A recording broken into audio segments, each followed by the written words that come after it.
Сейчас на обширной территории сада-гиганта синее небо и солнце высоко над горизонтом. Однако еще несколько дней назад здесь было настоящее стихийное бедствие. Ураган, который вихрем пронесся через нашу республику, сносил крыши домов, заборы и даже выкорчевывал деревья.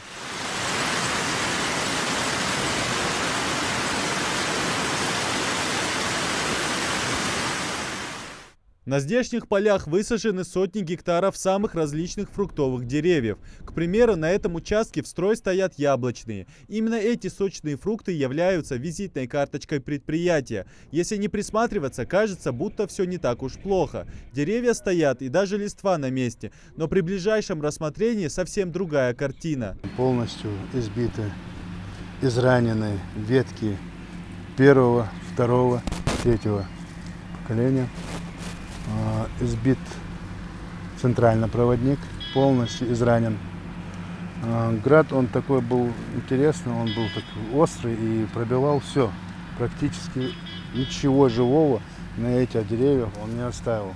В связи с чем у нас будут очень большие проблемы с спасением этих деревьев, так как приходится вместо одной обработки в течение этой недели нам придется через день работать фунгицидами, против стрессовыми препаратами и гормонами. Погода и без урагана стала причиной гибели 66% урожая. Если брать отдельно по культурам, то плоды абрикоса, груши, персика и яблок были уничтожены примерно на 90% от всего количества. А общие потери составили более 80%. Сейчас осталась надежда на виноград. Об урожае говорить пока рано. Главное спасти само растение.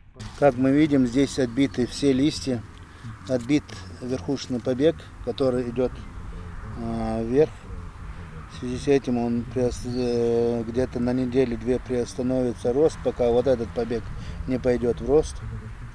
Обычно эти побеги удаляемы, но из-за того, что здесь побит этот побег, придется сейчас надеяться на этот побег, чтобы он пошел в рост и дал нам лозу, довел до конца. Вместо запланированных обработок от вредителей, рабочие заняты восстановлением здоровья деревьев. В ближайшее время персонал продолжит опрыскивать растения специальными антидепрессантами и вручную удобрять поля. Гормон он будет усиливать рост новых побегов. Антистрессовые антидепрессанты, они как бы снимут с него стресс, который принес эти раны. Те фунгицидные препараты, надеемся, что они залечат раны и оставят деревья без последствий, таких как парша, бактериальный ожог. Он вообще критичный. Это вообще опасная болезнь, если она затронет нас.